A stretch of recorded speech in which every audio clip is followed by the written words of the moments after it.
Bonsoir à tous, ravi de vous retrouver dans cette nouvelle édition sur Monaco Info. Voici les titres de votre journal. Le parcours de la Vuelta dévoilé en principauté, les organisateurs ont révélé hier soir les 21 étapes qui composeront le prochain Tour d'Espagne et qui partira de Monaco le 22 août. Tous les détails à suivre dans ce JT. Elles font l'économie de Monaco. 6 entreprises ont été distinguées hier lors des trophées du Club Éco. Une cérémonie qui a permis de mettre en valeur tout le dynamisme et la diversité du tissu économique monégasque. L'épidémie de grippe gagne du terrain. Cette année, le virus est virulent. La direction des affaires sociales et de la santé rappelle l'importance de se faire vacciner. Premier test de roulage concluant pour le rover lunaire de Venturi Space. Mona Luna a impressionné par son agilité au centre de l'Agence spatiale européenne. Un petit pas de plus vers l'exploration de la Lune. Et puis restez bien avec nous. En fin de journal, vous découvrirez les grandes tendances en matière de jouets, de quoi aider les retardataires dans leurs cadeaux de Noël. Vous avez pu suivre la cérémonie en direct hier sur notre antenne. C'est à Monaco qu'a été dévoilé le parcours de la Vuelta 2026. Vous le savez, le Tour d'Espagne prendra son grand départ depuis la Principauté le 22 août prochain. Mais on ne connaissait pas encore les 21 étapes qui marqueront la prochaine édition. Gaëtan Lebrun vous dit tout dans ce reportage réalisé avec Hugo Comasa. Après le Tour d'Italie en 1966, le Tour de France en 2009 et maintenant le Tour d'Espagne en 2026, la Principauté aura accueilli au fil des années le départ des 3 courses les plus prestigieuses du cyclisme professionnel. Ce grand départ de la Vuelta 2026 est une belle occasion aussi de célébrer les liens entre Monaco, la France et l'Espagne, de célébrer le sport dans toute sa splendeur, dans toute sa vitalité, et puis de célébrer aussi le fait que la Principauté est une terre de sport, puisqu'elle était capitale mondiale du sport cette année. Et puis de voir que nous sommes capables d'organiser de grands événements et de grands événements internationaux et de promouvoir les belles valeurs du sport. Vous avez vu que c'est une Vuelta très méditerranéenne, très montagneuse aussi, avec des étapes de montagne assez spectaculaires. Donc je crois que ça va être une très très belle célébration du cyclisme et du sport en général. Et on espère que on aura peut-être un monégasque qui fera briller nos couleurs. La Vuelta 2026 est annoncée par les spécialistes comme l'édition la plus dure jamais réalisée. Avec plus de 5000 mètres de dénivelé, le Tour d'Espagne traversera les frontières de 4 pays. Après un départ devant le Palais Princier pour un contre-la-montre de 9 km, l'édition 2026 se dirigera vers Manosque, où se disputeront les premières étapes de montagne. Les coureurs rejoindront ensuite Andorre-la-Vieille avant de traverser la frontière espagnole. I haven't seen a route like this before. But it's, like every Vuelta, it's going to be a super tough race, and I'm sure there's going to be a lot of big contenders fighting for the victory. Ça va être l'édition de la Vuelta avec le plus de kilomètres accumulés en montée, donc ça va être une Vuelta très très dure. On l'a vu là sur le parcours, une première partie à Monaco, donc ça va être un kiff incroyable pour moi. Et après la seconde partie très dure et la partie finale surtout en Andalousie qui va être très très dure avec l'avant-dernière étape qui semble vraiment se tailler pour les grimpeurs, et donc ça va être très très compliqué. Ouais. La majorité des étapes se déroulera dans le sud de l'Espagne, contrairement à la dernière édition. La chaleur sera donc un facteur important pour les coureurs, avec comme autre nouveauté un final qui arrivera à Grenade et non à Madrid comme il était le cas historiquement. Le grand départ de la Vuelta, c'est donc le 22 août prochain à Monaco. En basket, la Roca Team n'a rien pu faire face à Baskonia en Euroleague. Les Monégasques se sont inclinés 85-73 et enchaînent donc une deuxième défaite consécutive. Monaco doit se relancer dès ce vendredi à Gaston Médecin avec une nouvelle bataille en Euroleague, cette fois-ci face au Bayern Munich. Elle représente ceux qui font l'économie de la Principauté et participe à son attractivité. Hier soir, l'excellence entrepreneuriale monégasque a été récompensée lors de la 14e cérémonie des trophées du Club Éco. Alban Jean-Jambre et Camille Caloni reviennent sur cet événement organisé par le Monaco Economic Board et le groupe Nice Matin. Avec un excédent budgétaire de plus de 80 millions d'euros et un endettement négatif, l'économie de Monaco se porte bien, en témoignent les nombreuses entreprises qui choisissent de s'implanter en principauté. Ici, 6 d'entre elles sont récompensées. Le trophée international revient à Steve Sasportas pour Platinum Group. Si on lance une activité internationale, Monaco naturellement a un ADN international. C'est très facile de trouver des collaborateurs qui sont habitués à travailler un peu de partout dans le monde. Le directeur du Méridien Beach Plaza, Vincent Klinkemailly, a quant à lui été récompensé par le trophée du développement durable pour la mise en place d'actions écologiques dans son établissement. Le développement durable, pour moi, c'est pas un challenge, c'est un devoir, c'est une obligation. Ce prix renforce notre obligation pour toutes les équipes du Méridien Beach Plaza et moi-même qui les anime, pour vraiment continuer dans notre action sur le développement durable. La suite, c'est de véritablement offrir à nos clients en groupe un calcul de leur consommation de carbone et de proposer soit qu'eux-mêmes le compensent, soit que nous-mêmes on le compense dans la négociation commerciale, ce qui fera véritablement qu'on viendra au Méridien Beach Plaza pour connecter, créer, se rencontrer, mais aussi contribuer à la protection de la planète. L'innovation, elle aussi récompensée avec l'entreprise Coroid qui conçoit des systèmes de protection contre les impacts dans le sport ou le travail grâce à une technologie de pointe imaginée par John Lloyd. You have to use all of your empirical knowledge, but you also have a very open mind for how the markets and technologies are evolving. And of course, material science, structure science is moving very, very quickly. So it's important that you have a team of good people. And at Coroid, I believe we have some of the world's best engineers who are able to understand the current state of the art, but also think what the future state of the art could be. And to not just be theoretical, but to really deliver on that innovation. Des récompenses qui montrent toute la diversité de l'économie monégasque. Le prix spécial du jury a été décerné à Yannick Aleno, le trophée Made in Monaco à Yves Bogdanov pour l'International School of Monaco et Sylvie Biancheri du Grimaldi Forum a été élue manager de l'année. Et nous parlerons dans quelques instants de toute la diversité de l'économie monégasque et notamment de son dynamisme local. Mais avant cela, un mot sur le conseil communal qui s'est tenu cette semaine.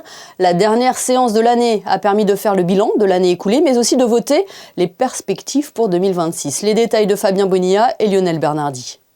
À l'ordre du jour de cette séance publique, revenons tout d'abord sur le budget primitif 2026 de la commune, un budget annoncé en équilibre. C'est un budget qui est en forte augmentation, puisqu'aujourd'hui on va arriver à plus de 113 millions d'euros pour 2026, c'est 21% d'augmentation, et cette augmentation est due à un prélèvement de 13,3 millions sur le fonds financier, uniquement pour la restructuration du marché de la condamine, mais malgré ça, le fonds financier communal va se maintenir en 2026, comme à l'accoutumée, pour prévoir si on fait face à des difficultés particulières. Mais également, il y a le budget animation qui va augmenter de 20%, et nous avons également le budget de l'action sociale qui est en augmentation, que ce soit les seniors ou la petite enfance. En résumé, un budget communal à un niveau record en 2026, mais un équilibre financier.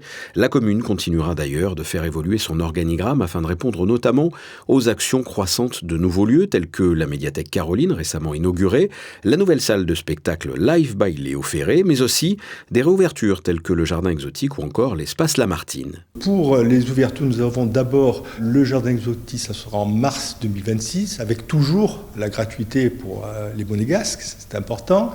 Nous aurons un peu plus tard, le 11 septembre 2026, l'ouverture du Live by Léo Ferré, sachant que pour la période de 9 mois, nous avons maintenu les tarifs de l'espace Léo Ferré qui va continuer à travailler puisqu'on a arrêté les programmations, mais en revanche, la salle pourra être louée.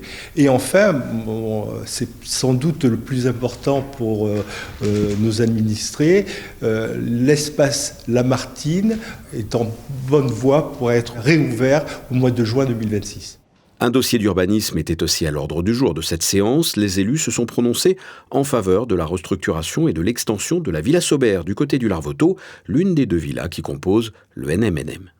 Nous évoquions tout à l'heure la bonne santé de l'économie monégasque avec les trophées du Club Éco, l'opportunité pour nous de réaliser un coup de projecteur sur ces enseignes locales ou de proximité qui participent au dynamisme de la principauté.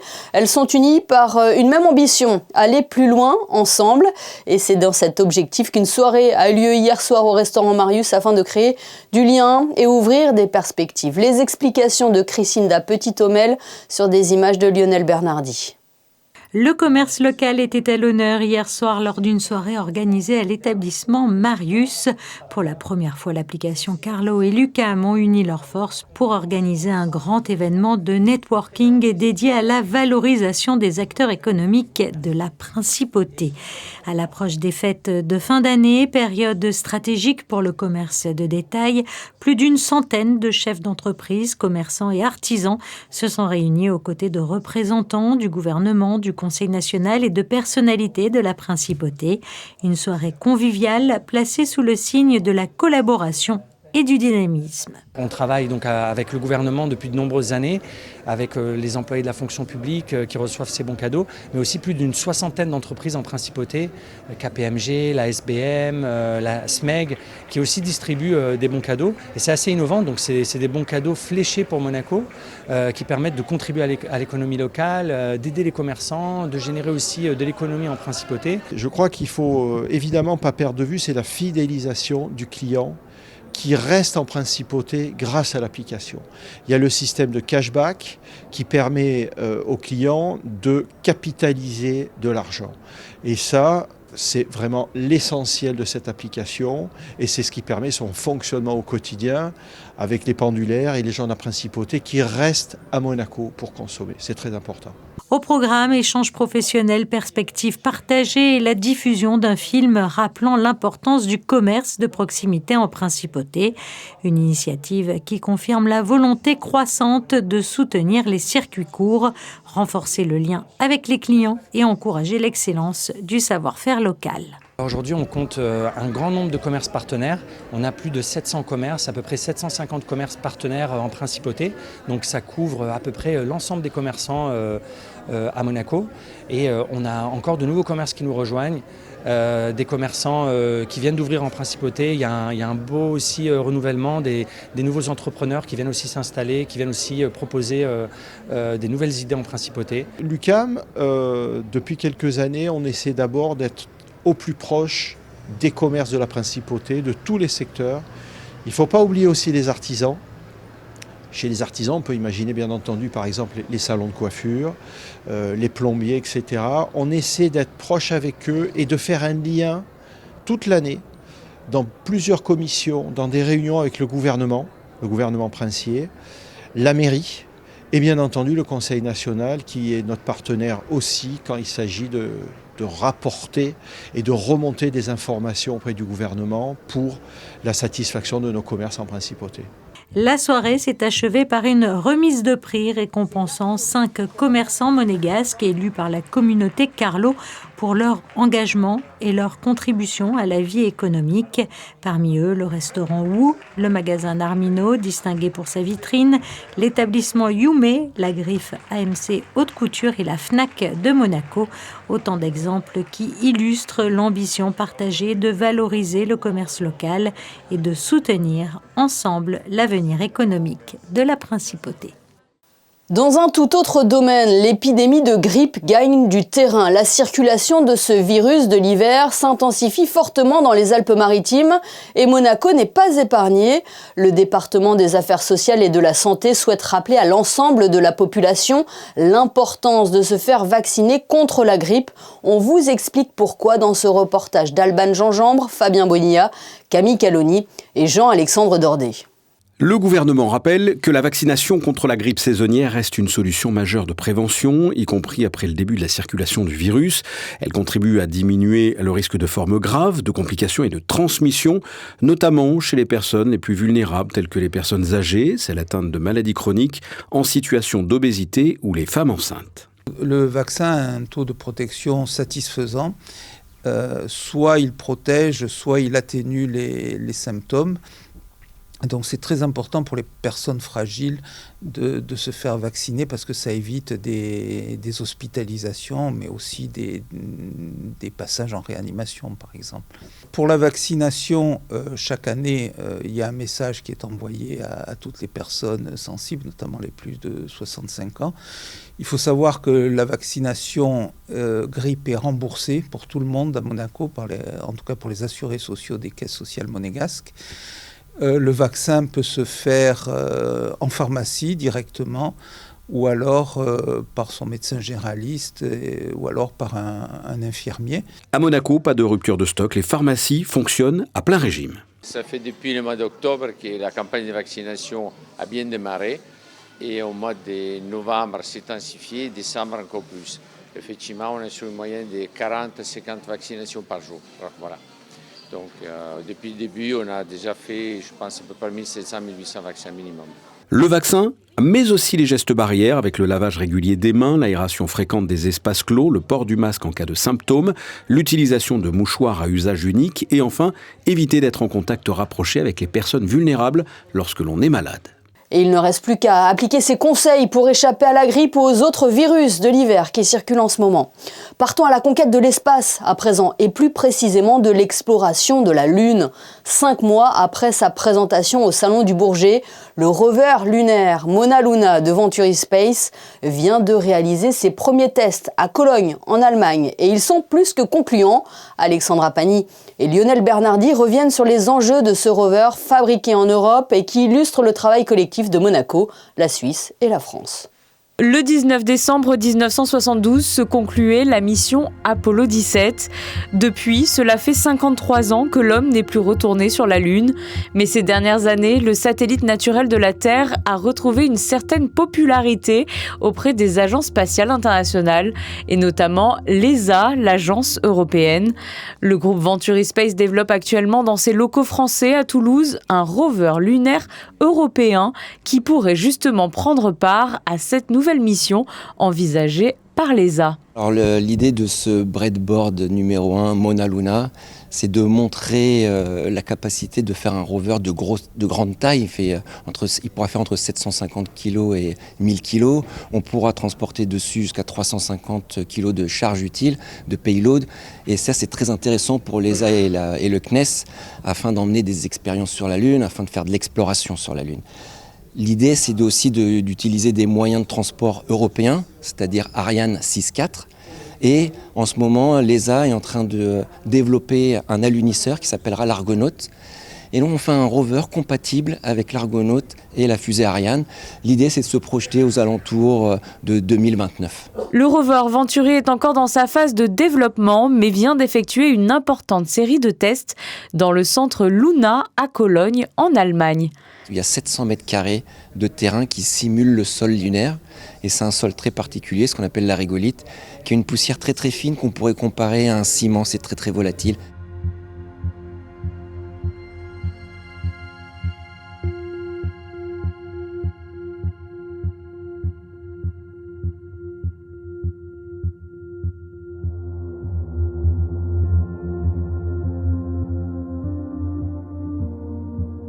C'est un démonstrateur terrestre sur lequel on a mis les roues lunaires hyper déformables, les batteries qu'on fait à Monaco et l'électronique de Toulouse. C'est un travail de 3 sites en même temps. Venturi Space aujourd'hui est composé de la Suisse, Monaco et Toulouse. Et on a pu, avec ce véhicule, montrer sa capacité de franchissement.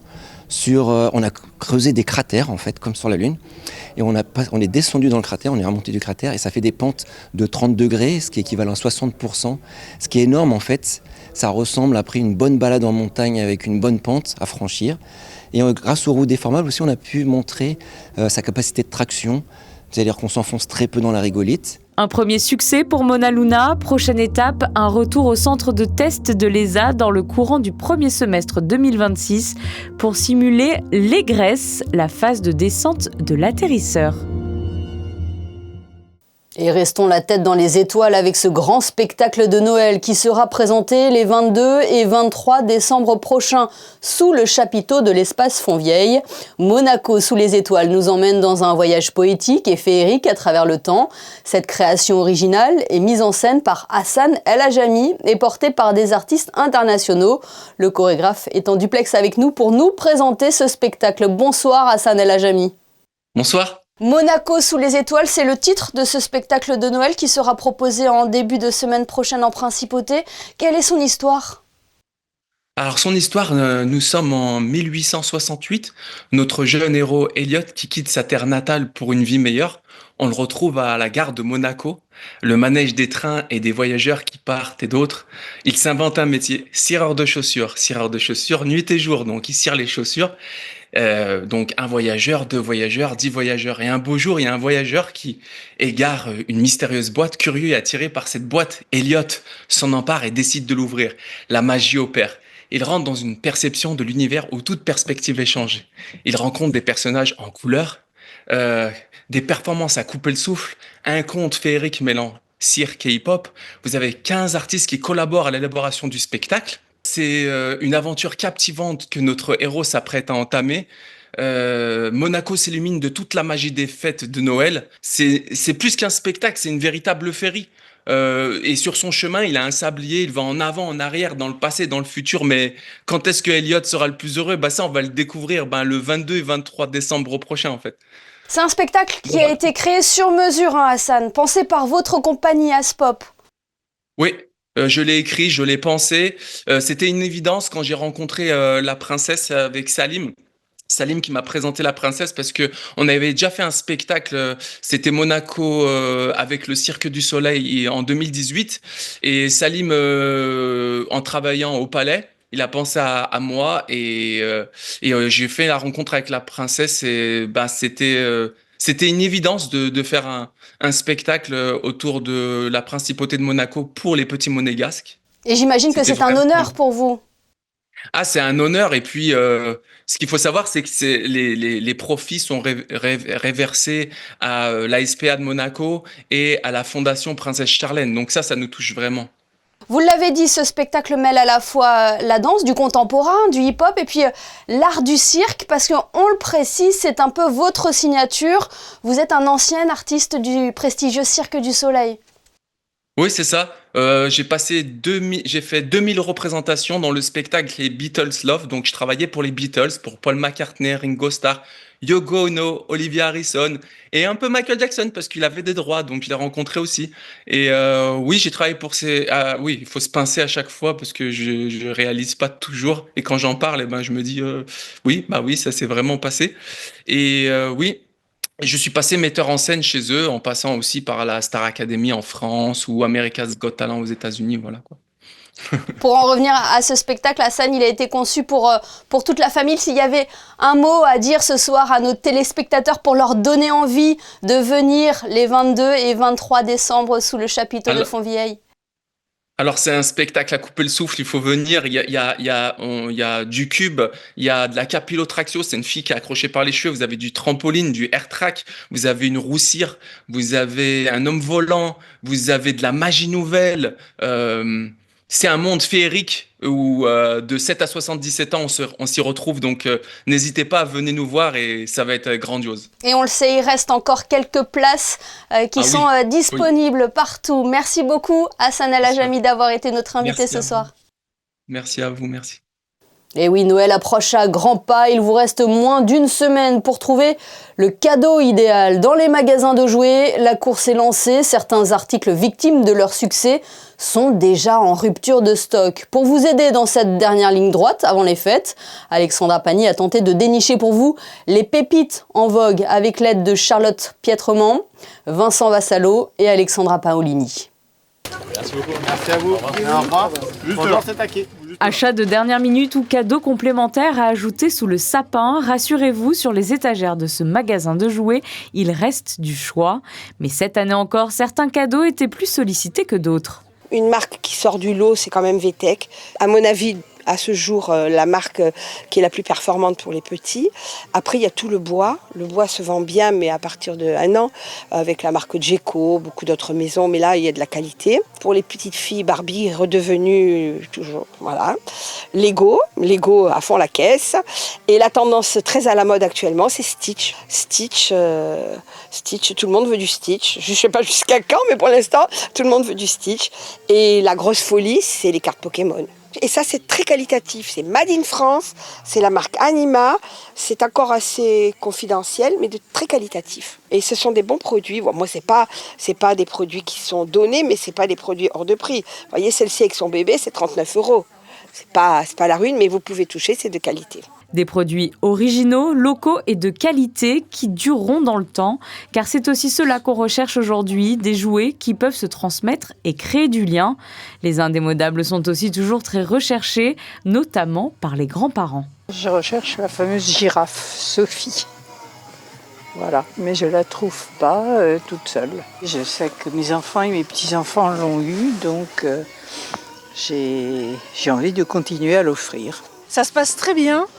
Très bien, comme toujours chez Jouet Club. Donc j'ai trouvé ce que je cherchais pour ma petite fille. Pourquoi vous venez en magasin plutôt que commander? Pour voir, et puis parce que autant faire travailler les commerçants, surtout de Monaco. En boutique, l'on favorise le commerce de proximité, l'on bénéficie de conseils précieux des vendeurs. Et contrairement aux plateformes en ligne, cela nous permet surtout d'avoir une véritable traçabilité de nos achats avec des produits aux normes et sécurisés. Un atout indispensable pour un Noël en toute tranquillité. Bon Noël à tous! Oui, et les échanges sont plus simples aussi auprès des commerces de proximité en cas d'erreur du Père Noël. Ce journal est à présent terminé. Merci de votre fidélité. À suivre les prévisions météo. On referme ce journal comme nous l'avons débuté avec le parcours de la Vuelta qui a été dévoilé hier en principauté. Vous le savez, le Tour d'Espagne s'élancera de Monaco le 22 août 2026. Les photos de fin de JT sont signées ce soir Stéphane Dana. Passez une belle soirée, une bonne fin de semaine et d'excellentes fêtes de fin d'année sur Monaco Info.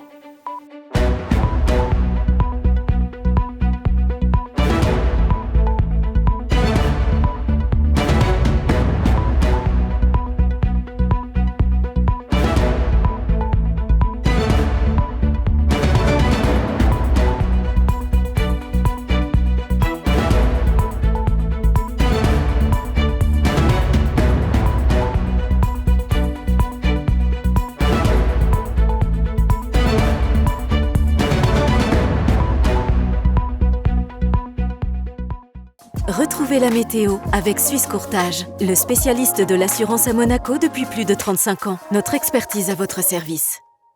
Bonsoir à tous, une météo incertaine nous attend en principauté en prévision d'un week-end gris et humide. Demain, le ciel très nuageux deviendra plus perturbé en deuxième partie de journée avec de faibles pluies suivies d'averses. Les températures seront comprises entre 11 et 13 degrés.